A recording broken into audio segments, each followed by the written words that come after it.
Oh, I'm so glad I changed that intro music years ago. Not years ago. Months ago. Welcome into the Chris Richman Show. It is Friday, May 9th, 2025, and here we are again, segment 1. Now, for those of you who are wondering, what's he mean about changing his intro music? Well, my current intro music is what you just heard. When I first started this show, this was my intro. It's a good song, no doubt about it. I like it. Anyway, but that one, it just seemed a little too generic for me.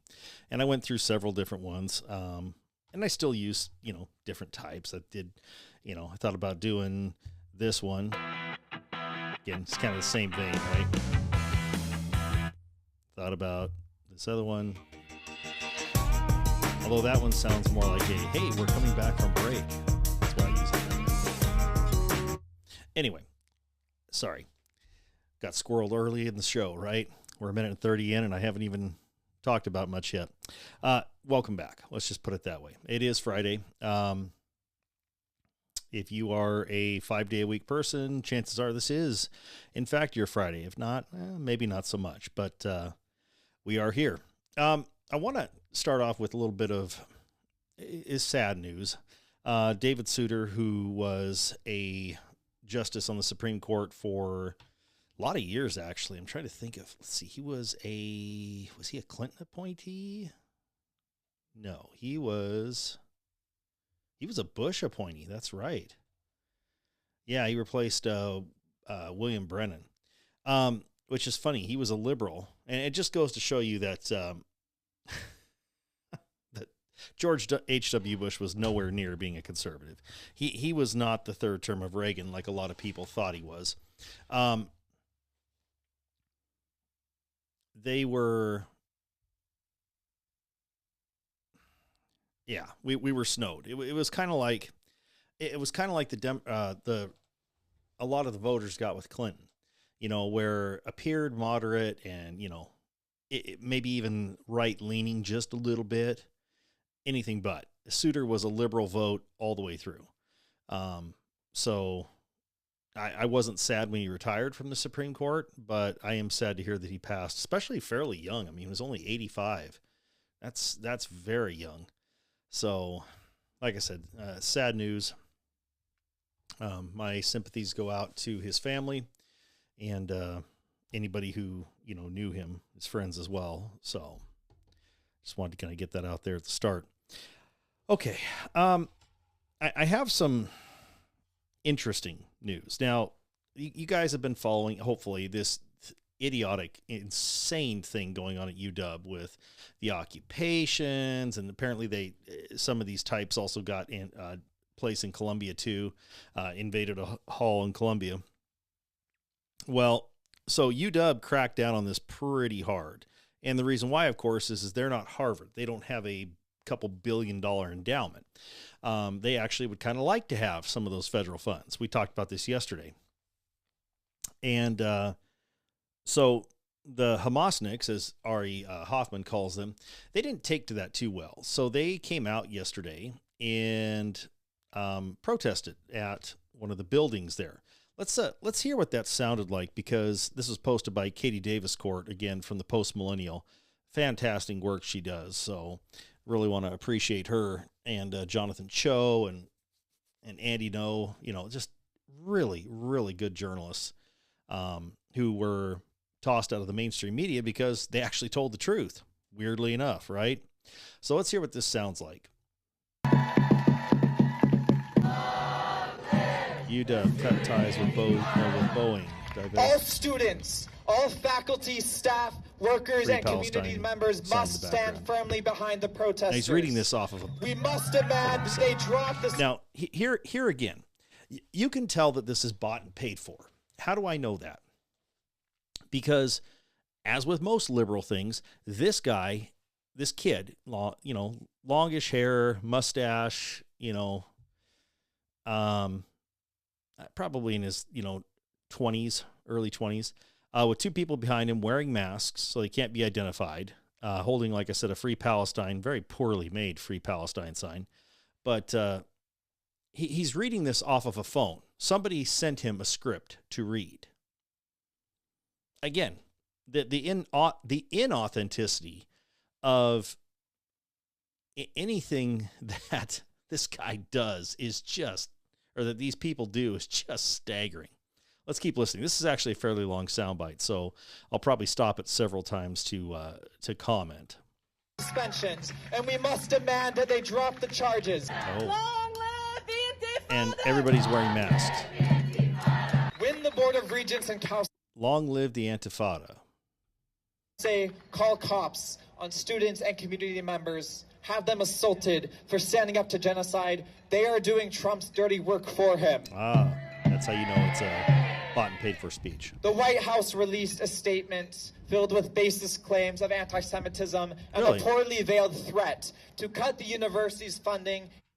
So, baseless claims of anti-Semitism, he says, while standing in front of a Free Palestine sign. Huh. Really? Okie dokie. If they did not adequately punish these protesters. And so these suspensions and charges must be understood as a collaboration between the federal government, between Trump's regime and this university. And if we allow this to happen, it will continue to happen. Okay, so let me educate this young man for just a second here, if I could. First of all, the reason why federal funds are being held back is because there are times, and I am all about free speech. I have no problem. If someone wants to, like, for example, I froze this on a woman that is on campus saying silence equals complicity. You want to walk around with a silence equals complicity sign and, Free Palestine or, F the Jews or something like that. That is your right. You have that ability. As distasteful as it is, you have that right under the First Amendment. However, what you do not have the right to do is attack people because of their religion. And that means, these Jewish kids who are afraid to go into school because they're afraid they're going to be blocked and spit at and, assaulted. That's not cool. And what the issue from the federal government is if there is nothing going on to combat this kind of obvious anti-Semitism, obvious, let me put it this way. If this was white people protesting against black integration, like, for example, what the Democrats did during the 60s, there would be an outcry. And guess what? The Democrats would say they're all about it. Well, the Democrats are supposedly the party of, the Jewish party. They have a lot of Jewish support. You look at New York City, for example. A lot of the Jewish community there is heavily in favor of the Democrat Party. And yet now, they're the ones pushing back against this call for anti-Semitic speech to be, anti-Semitic violent action to be halted. Now, do I think they should silence speech? No. But do I think they should stop these disruptions on campus, like, for example, storming a building, which that's why those kids were arrested, is they stormed a building and took it over. They weren't arrested because they were saying, hey, you know what? We don't like Israel. We don't like this. We don't like that or the other. No, they got violent. They got physical with it. That's the problem. And that's why the Trump administration has put this out there. That's why. Of course, they try and tell you otherwise, but they're only telling you half of the story. So let's pick this back up again. Palestine will be free. Are we going to let them win? No. Never. Because we are the generation of liberation. We are the children of stones. And again, we do not surrender. We do not forget. We do not sell. We don't. So again, reading off of a phone. So this is not her words, or if it is, she can't remember it. She can't speak from the heart. And this is the generation, what did she say? The generation of freedom or something like that. You guys realize, let me here, hold on. Let me back this up just a smidge here. We do not forget. We do not surrender. We are the children of stones. We do not surrender. We do not forget. Because we are the generation of liberation. We are generation of liberation. Really? Do you realize how stupid it is? How incredibly stupid it is for a millennial or a Gen Z person, and now Gen Alpha's coming up, but and even some Gen X, I would say, to say that. I mean, take away this gal's phone and she doesn't know what to do. She'd have to actually use paper, to read off paper, but you can't do that because then you're destroying the environment. Really? I mean, independence or, that sort of thing. Come on. You guys are so tied up.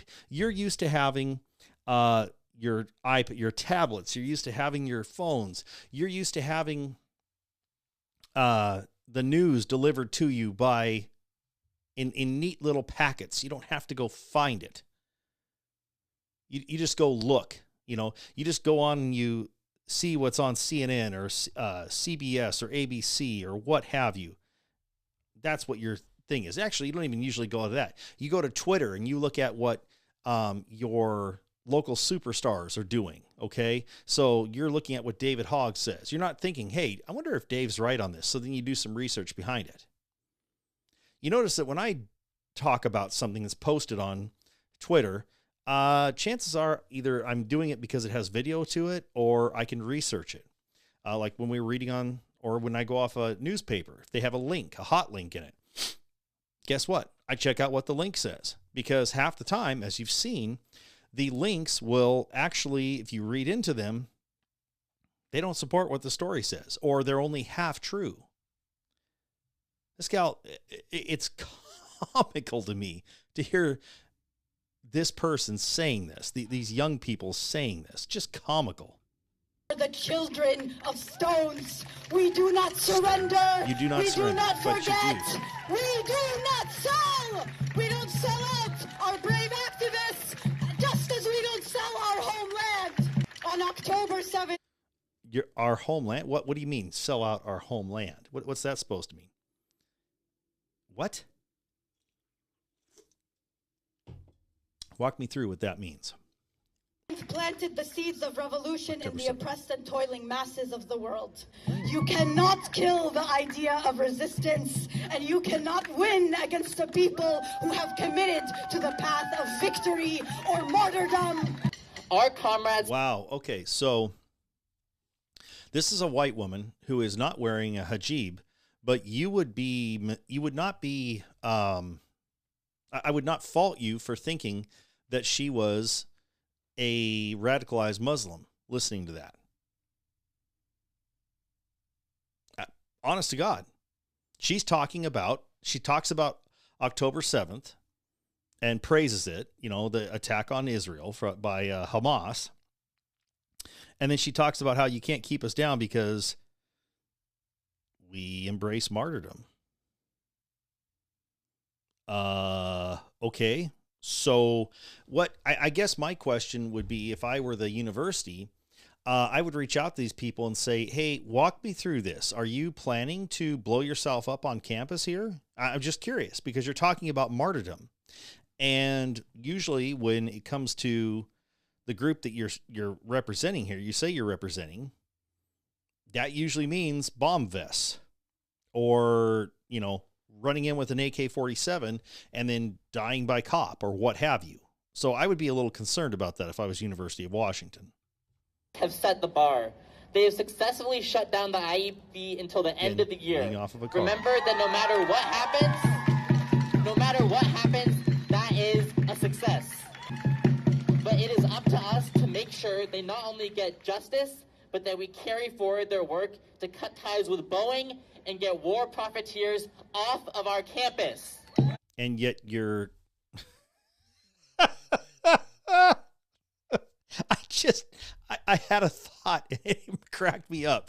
War profiteers. Ah, okay. I wonder if these kids know the history of the so-called Palestinian movement, especially the PLO, the Palestinian Liberation Organization. I wonder if they know the history of it. I wonder if they know about a man named Yasser Arafat. I wonder if they know about Bill Clinton getting Arafat, and I can't remember who the Israeli leader was at the time, Yitzhak Rabin, I don't remember, getting them together at Camp David. And let me put it, and basically Clinton convinced Israel to give the PLO everything they wanted. Palestinians would have had a free state. They would have had a separate country just for them. The Arab countries around them wouldn't have had to do a damn thing. Because it's funny. They always want Israel to give up stuff, but the Arab countries never step up and do a damn thing. Jordan, Syria, all that stuff. Never do a thing. Not a thing. So Clinton convinced the Israeli leader, and again, I cannot remember who it was off the top of my head. I want to say it was Yitzhak Rabin, but I'll look it up at some point today. Convinced him to give up everything. I mean, completely capitulate to the demands. Completely. And it was, Ehud Barak. Yeah, that's right. Ehud Barak. So he does this, and Arafat, and Clinton's walking over to Arafat, and he's like, hell, hey, Yasser, I got you everything, buddy. You're good to go. I got you at all. Everything you wanted, it's right here. This is, and Clinton's thinking to himself, holy cow, this is going to be the thing that defines my presidency. It won't be Monica Lewinsky. It won't be some stupid stained blue dress, which, up until that point, that was it. I mean, there was other things that he'd done, but that's kind of what he was going to go down in history for. And he's thinking, oh, this is awesome. I will be the one that brings peace to the Middle East. They've been trying to do this since, 47, and I'm actually going to do it. And I mean, I can see him thinking, damn, this is great. And I would have too. I would have been in that same boat. And then Arafat says, nope, walks away from it. And Clinton, Clinton talks about this. And when they said, what was your one, I can't remember who asked him this, what was the thing you regret most about when you were president or wish you could have done, you weren't able to do? And he pointed that out. He says, we had it. We had it done. It was done. And he said, I underestimated that. I actually thought the Palestinians wanted to make peace. They didn't. Let me put it to you this way. As long as there is conflict there, money is going to be pouring into Palestinian coffers. And the people leading the Palestinian movement, the Free Palestine movement in this case, the PLO back then, they're making money off this hand over fist. I can't remember if it was the Wall Street Journal or somebody had an article. This was a month or two ago. How the rank and file Palestinians are going, what the hell are you guys doing? We don't want to get bombed. We want to be at peace. We have no problem living here in Gaza. We don't have a problem at all. Everything was fine until you ding-dongs did this October 7th thing. The Israelis weren't bugging us. They didn't care. And now you guys did this. And now look at us. We're, without a home again. What places are here are bombed to pieces. What the hell are you guys doing? So I would venture to guess these kids have no clue about the history of the Free Palestinian movement. I guarantee you they don't.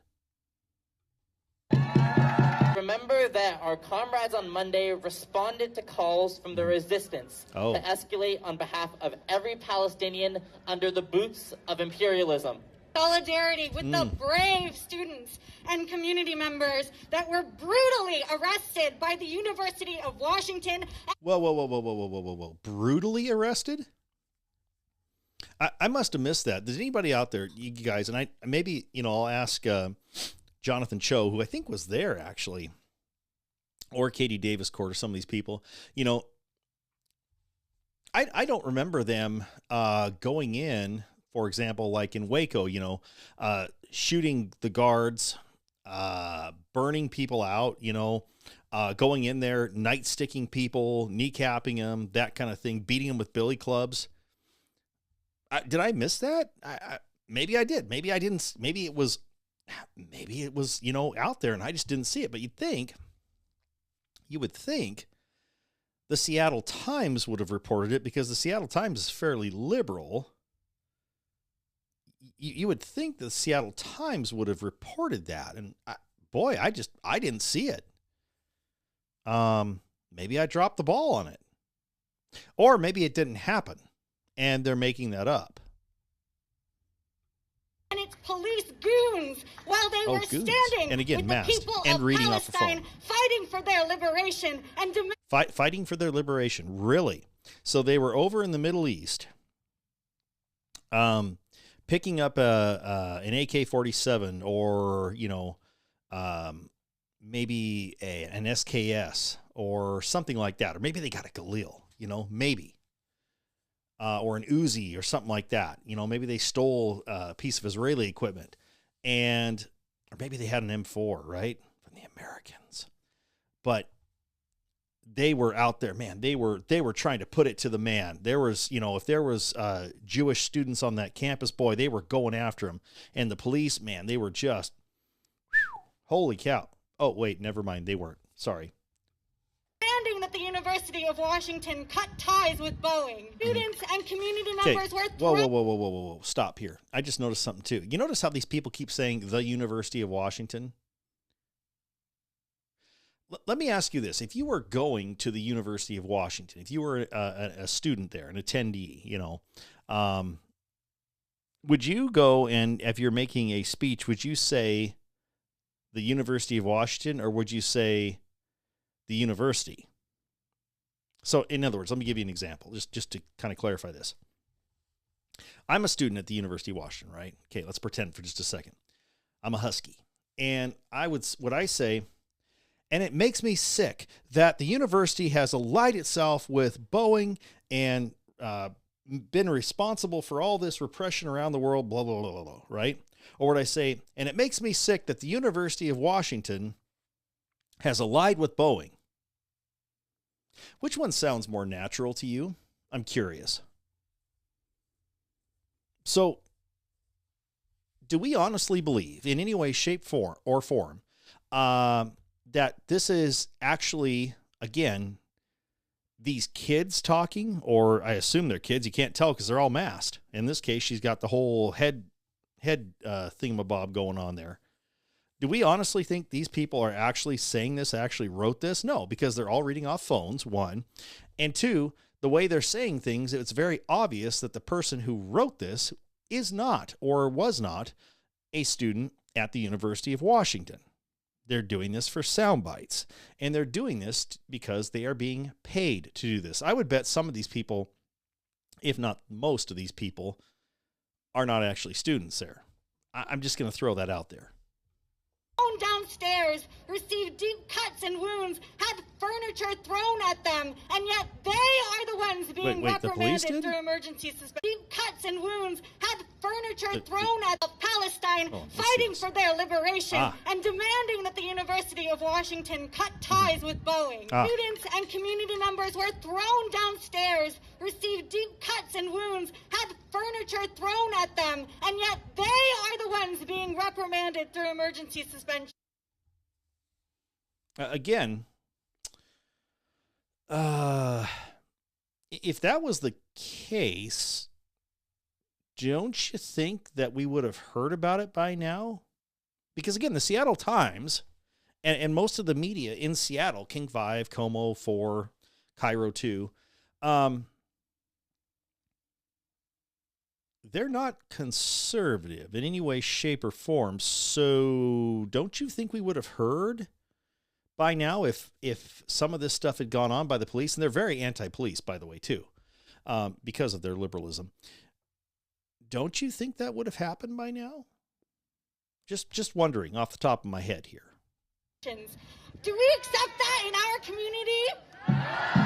The repression and violence of the U of administration. There's maybe like 200 people. We know that a movement never forgets its prisoners, that stand side by side, but those... This is the same gal that was talking before, the one that had the slight accent, that I'm wondering if she's not wearing a headscarf or disguising herself at all, which is interesting. The rest of the people, they're got masks on at least, or not hijabs, but the full headscarf covering.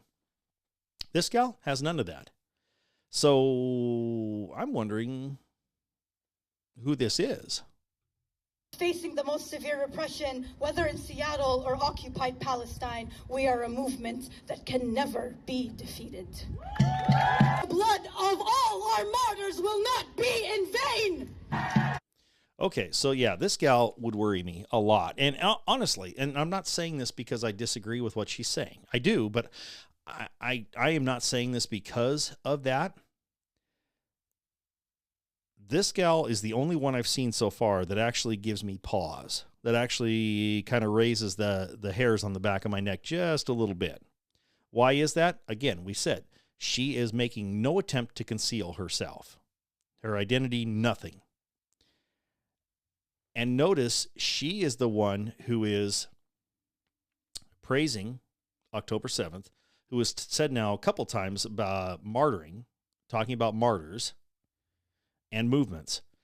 So honestly, and I'm not even joking about this, if I were the police, the University of Washington police, if I were the King County Sheriff's Office, if I were the Seattle PD, if I were the Washington State Patrol, I would have a very clear photo of this gal, and I would have it sent up to Homeland Security to see if this gal is on a watch list of any way, shape, or form.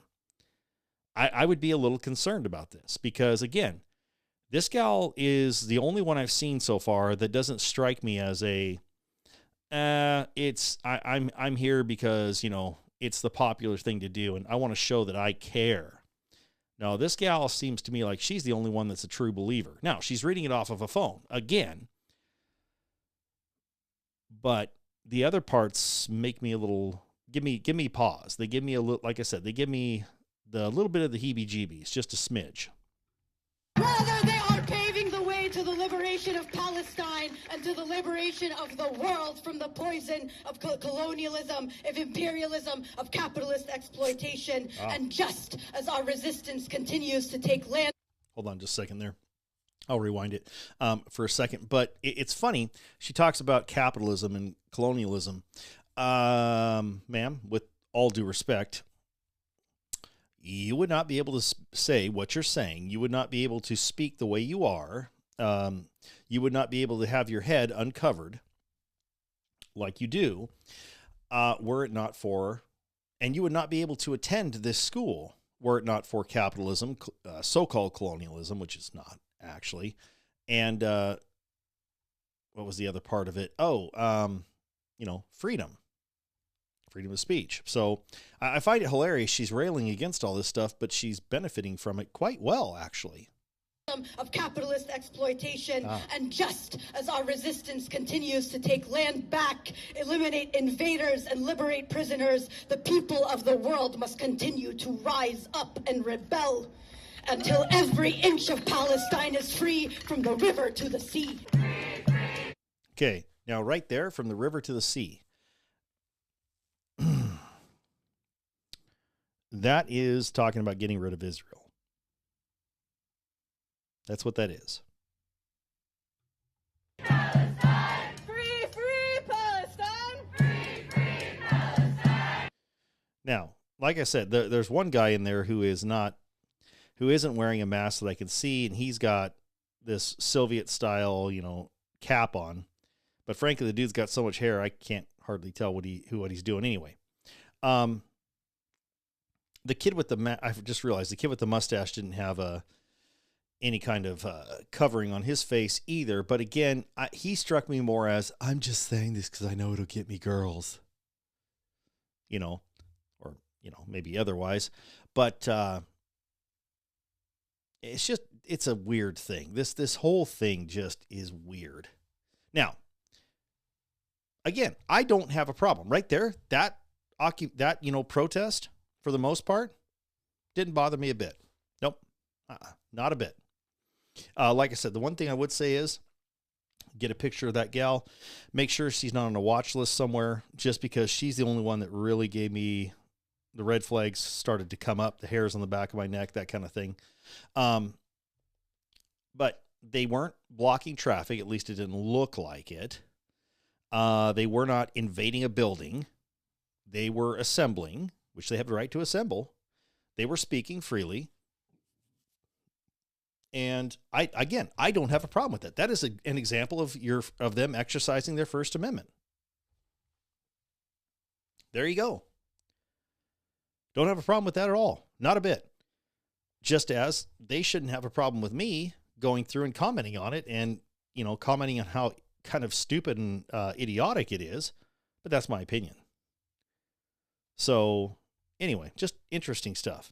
All right, we're going to take a music break, and we will be back because we actually went pretty long on that segment, or that piece of the segment, about a half hour.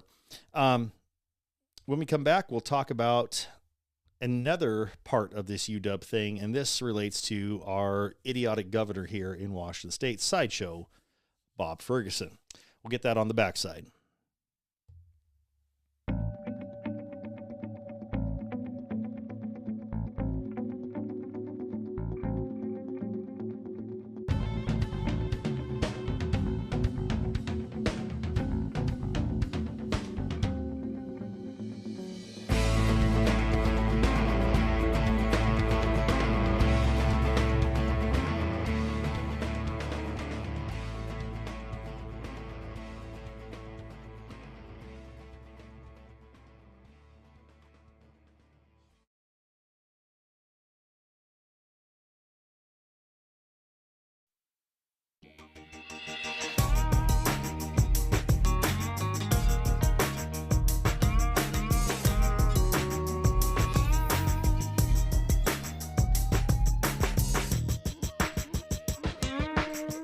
All right, welcome back.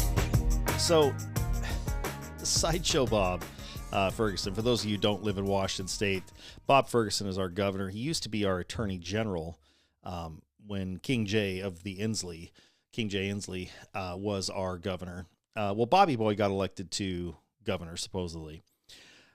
Bob, this was put up, this is from Como 4, by the way, and Ari Hoffman was the one who commented on it here. So Ari says, after 3 days of silence, sideshow, I put sideshow in there, Bob Ferguson was finally asked about the anti-Semitic violence at UW.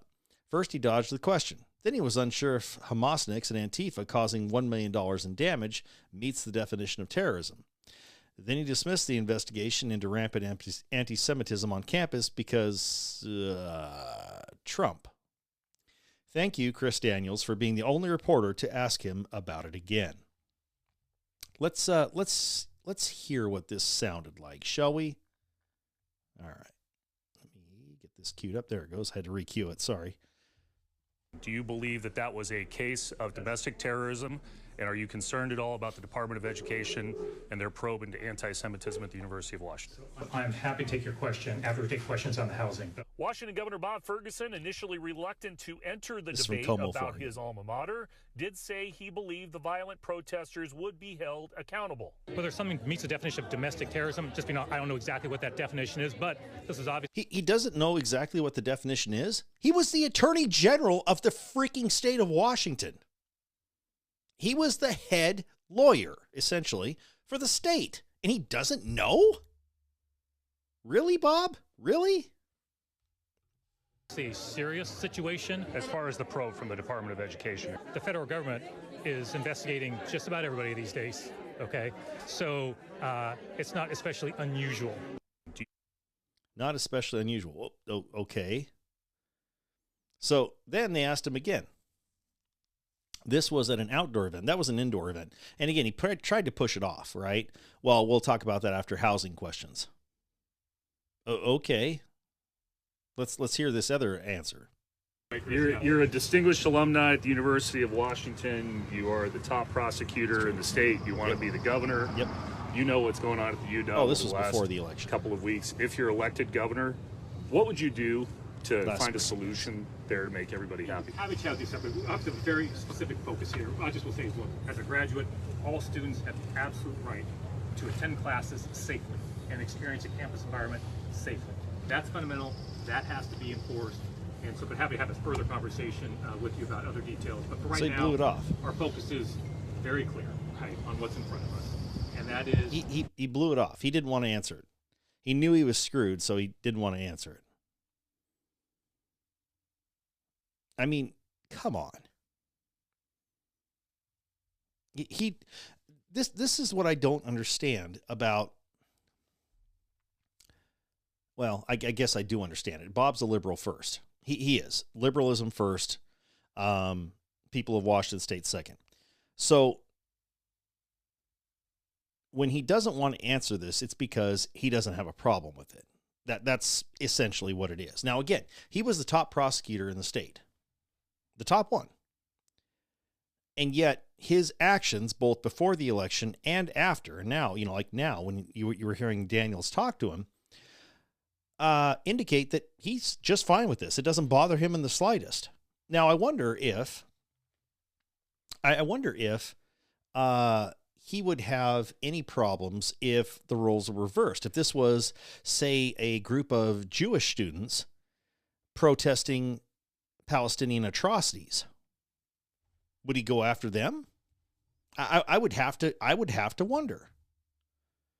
And based on the fact that Bob goes after conservatives much harder than he does any kind of liberal, especially when it comes to anything protected by the Constitution, say, Second Amendment, I have to wonder what Bob's priorities are. I do. But good on, like I said, like Ari said, good on the reporter Chris Daniels for calling him out on this. And good on Ari for continuing to to bring this up and illustrate it, because he has to. I mean, this is just crazy. Absolute mental. All right. Let's go ahead and jump off that topic for a bit here. But we're going to go ahead and stay in Washington. This segment's going to be a lot about Washington. I think, in fact, all of it is. All right. So, and we kind of segued into this because we talked about the top prosecutor being Bob Ferguson there. He was our AG before he was our governor. Well, now our AG is a guy named Nick Brown. Well, Nicky was really happy to have the Washington Supreme Court say, yeah, the magazine ban's fine. That's no big deal. We talked about this yesterday. So Nick posted this. Today's decision is right on the law and will save lives. So-called large capacity magazines are used in the overwhelming majority of mass shootings, BS. And reducing the toll of these senseless killings is vitally important. Okay, so Nick, what are you guys doing about getting kids out of gangs? What are you doing about getting the family unit back into the home so that we can get some of these kids out of gangs? What are you doing to address the root cause, basically? The answer, of course, is nothing. What are you doing to reverse drugs? Nothing. Got it. I'm proud of my office's work defending our state law banning the sale of these dangerous items. So Swank replied, this is Sheriff Keith Swank from the Pierce County Sheriff's Office. He is the sheriff of Pierce County. He replied, it's unconstitutional and Pierce County Sheriff's Office will not enforce it. SCOTUS, that'd be the Supreme Court of the United States, has already ruled on it, and you know that. You are a bully, but you can't intimidate this sheriff. Amen. Hallelujah. We need more like him. Yep, 100%. And again, the sheriff is the highest law enforcement official in that county. They outrank, the sheriffs that is, outrank the state patrol. So what is Mr. Brown going to do? He can't do a damn thing. So, and of course, the Twitter feedback, or X feedback, excuse me, is overwhelmingly positive on this. Now, do I think that, maybe this is people who kind of wanted this anyway, one of these people? Yeah, I do. But at the same time, I'm scrolling down here And let's see here. I am not seeing, knock on wood, not seeing any negatives on this. Wow. Huh. This is my favorite. You said F you. No, a lot more politely than I or gun policy would have. Thank you for your service to the people. I love that. Yeah. I love that. So anyway, I hope more sheriffs nationwide, and especially in this case in Washington State, will follow Sheriff Swank's example and push back on this, because this needs to absolutely stop. Now, to give you a little bit of an idea of Swank's history, he was a former Seattle PD captain and was the SWAT team commander. He also directed the clearance of the so-called Capitol Hill Autonomous Zone, or Capitol Hill Occupied Protest, depending on where you got in. Yikes. So it's interesting. He has as Arby's would say, he has the meats. This dude has the bona fides. He's not screwing around. And he very clearly has very little respect for this attorney general. And I don't blame him. I would too. This guy is a clown. He's a puppet. So we'll see what happens. I'm going to be following that very, very, very, very, very, very, very closely. No doubt about it. So, all right. Let's see here. Oops, and I just hit the back button instead of the forward button. Sorry. Let's keep up with the Washington topics here. Oh, gosh. The only thing more disgraceful than our governor and attorney general would be our two federal senators. That would be the senior senator from Washington, Patty Murray, who became known as the soccer mom in sneakers or whatever the hell it was. And Maria Cantwell, who was a tech executive who got out right as the tech bubble burst.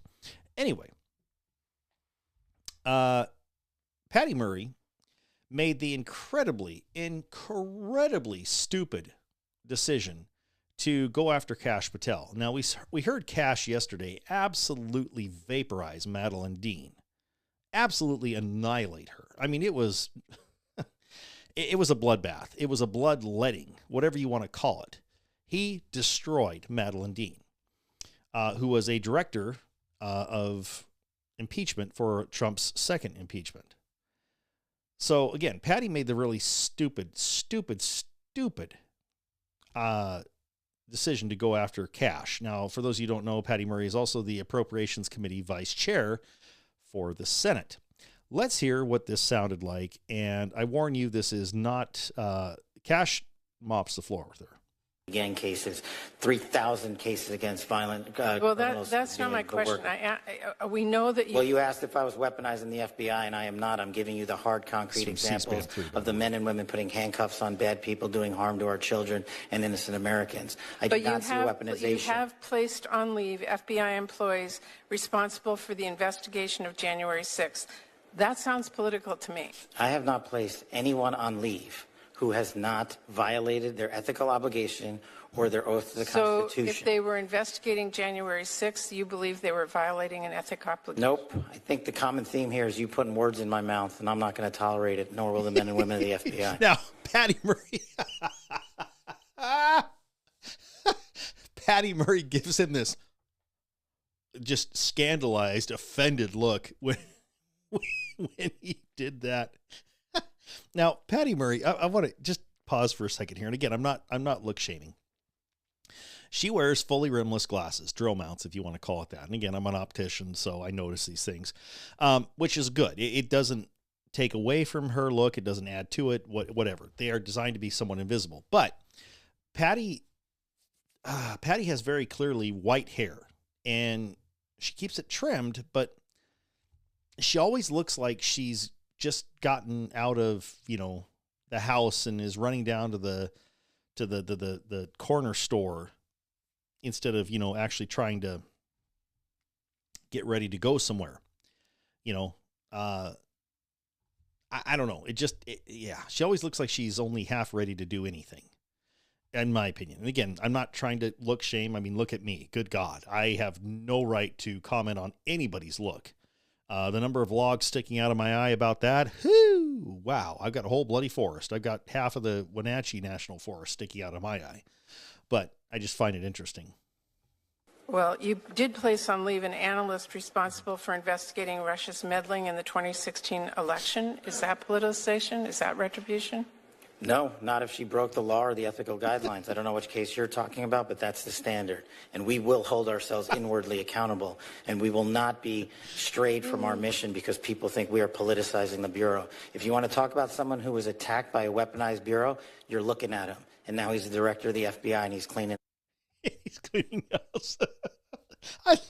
I love Cash's answers to these. And I love how the fact that every time one of these idiots, this is one of the reasons why I'm glad Cash is there, by the way. Every time one of these idiots tries to say that Cash is weaponizing the FBI, he goes, really? Because the only person you're talking to, or the only person in this room who was a target of a weaponized FBI is me, and now I'm the director. Oh, I love it. Oh, I absolutely love it. It's too funny. Oh, gosh. Well, I would just say to everyone who's listening that the FBI needs to be focused on its mission to keep the... I'll rewind it, but Patty knows she lost that one. She knows she lost it badly, and so now, God, my mouth hurts now. My jaw hurts. I've been laughing so hard. She knows she lost. She knows she got her ass handed to her, so now she's trying to divert attention and get her sound bites in.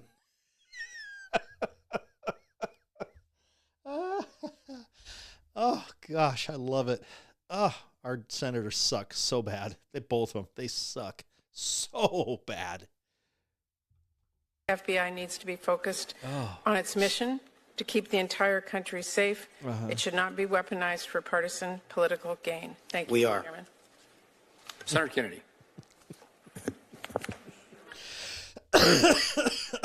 And I would love to hear, you know what? Oh, dear God. I'm sorry. Oh, my dear God. Patty Murray is such an idiot. Wow. Whew. So I want to segue just a second here, just for a bit, while I'm looking this up. Oh God, I'm crying. I'm laughing so hard. Oh, wow. I know one of our family friends from way back is a gal who is a liberal. She's a liberal, no doubt about it. But she is a liberal Democrat, like I said, but she's from this side of the state, which for those of you who don't know about Washington, essentially the northwestern half is very liberal and the rest of it's pretty conservative. Clark County, right on the border with Portland, is not, but again, that's because most of the people work in Portland, live in Vancouver. But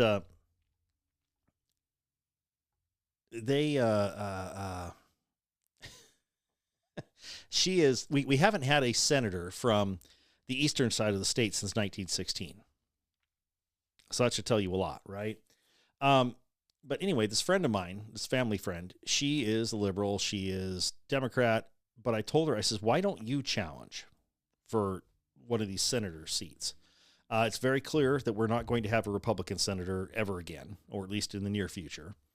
But if we have to have a liberal, I would rather have a liberal from the eastern side of the state who understands the mindset of the eastern side, who, you know, is a farmer in this case, who is basically more representative of my beliefs, you know, to a degree. Obviously, they're not totally, but understands what we go through here versus Patty Murray, who has zero clue. Zero. None whatsoever. And that's my thought is why don't you run? And her thing was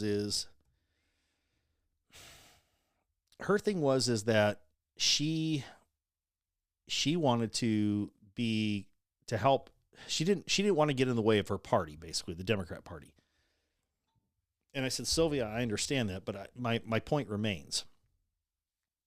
I think you are, one, doing yourself a disservice because I think you'd be a decent senator.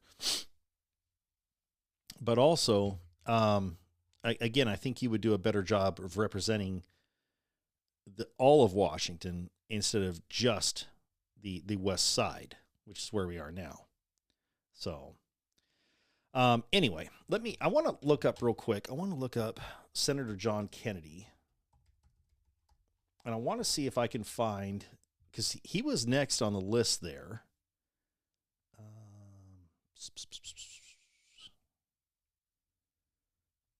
No, I don't see it. Well, maybe. Hold on. Let me see. No, I don't see it. Okay. I was hoping they would have his questioning with Cash on there. I think that would have been pretty cool to hear. But I don't see it on there, unfortunately. Okay. Let's go ahead and we'll move on to the next topic, and then we'll wrap it up. I want to kind of give a shout out to two companies here. Now, I don't have sponsors. One, because I'm not anywhere near big enough. And then two, because I hate taking time out of the broadcast for the most part to deal with sponsorships and all that other stuff. That's one of the things I'm not real keen on with Todd Herman's show. I love it, except for the fact that it takes forever, because sometimes he will, he'll go on to talk about sponsors. Now, I want to call these two people out, though, or these two businesses. One is Allen's Artisan Soaps.